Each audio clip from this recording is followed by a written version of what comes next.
ព្រះធម៌ព្រះសង្ឃជាទីពឹង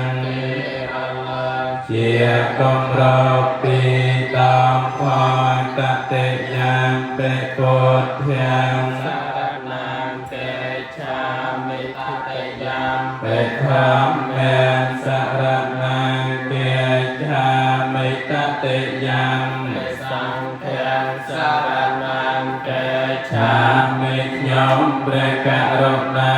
សូមអង្គនៅព្រះពុទ្ធព្រះធម៌ព្រះសង្ឃជាទីបន្ទារលែងជាគម្រោងបី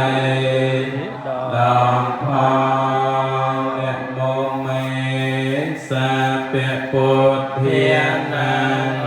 បណ្ណានាមហេសនាតនហង្ការោមហាវិ